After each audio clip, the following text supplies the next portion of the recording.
जय श्री राधे, जय श्री कृष्ण। भाद्रमा लगते ही छठ, जिसे हम चना छठ कहते हैं।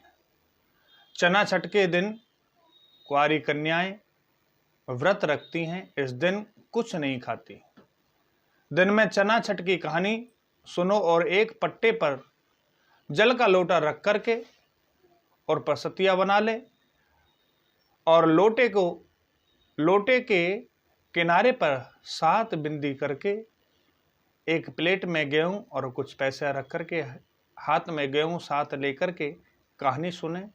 कहानी सुनने के बाद लोटा का पानी, गेहूं के दाने शाम को चंद्रमा को अर्घ दे दें और गेहूं व पैसे ब्राह्मणी को प्रदान करें। चना षष्ठी की कहानी आपको श्रवण पान कराते हैं। एक साहूकार और साहूकारनी थे, जिसके यहाँ ना कोई बर्तन थे, ना कोई हांडी थी और थोड़े दिन बाद मर गए। मरने के बाद साहूकार बैल की योनि को प्राप्त हुआ, साहूकारनी कुतिया की योनि को प्राप्त हुई। दोनों अपने लड़के के घर में रह रहे थे। बैल सारे दिन रात काम करता और कुतिया घर में रखवाली करती थी। एक दिन उसके बाप का श्राद्ध आया, तब उसने खीर बनाई। वह तो दूसरे काम में लग गई।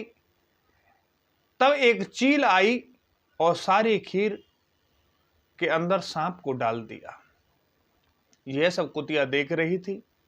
उसने सोचा कि ब्राह्मण खाएंगे तो वह मर जाएंगे, परंतु मेरी बहू ने तो इस चीज को देखा नहीं। तो वह कुतिया चिल्लाई और बहू देखने लगी तो कुतिया ने खीर में मुंह दे दिया।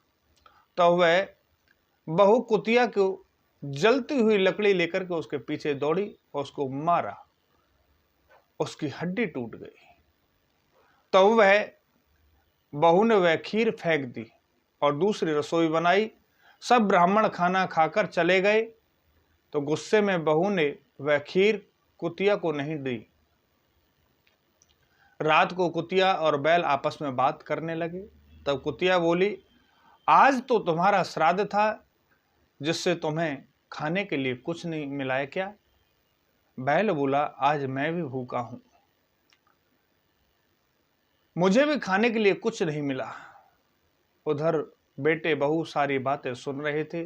दूसरे दिन पंडित जी को बुलाया और पूछा कि हमारे माता और पिता किस योनि में हैं। दूसरे पंडित जी ने बताया कि आपके माता पिता बैल की योनि में और कुतिया की योनि में उन्हें प्राप्त की है।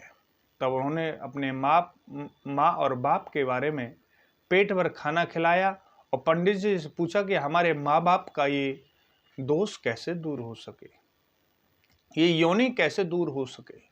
तब पंडित जी ने बतलाया, भादों की छठ जो लड़कियां चना का व्रत रखती हैं और चांद को जल देकर के कहानी सुनकर जब वह चांद को जल देवें, तब उन्हें नीचे खड़ा करके उनके ऊपर जो जल गिरेगा उससे उनकी योनि छूट जाएगी।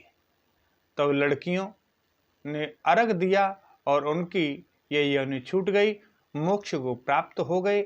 बाद में मनुष्य की योनि मिली। इस कहानी को जो पढ़ता है या सुनता है, भगवान की कृपा उसके ऊपर प्राप्त होती है। जय जय श्री राधे, जय जय श्री कृष्ण।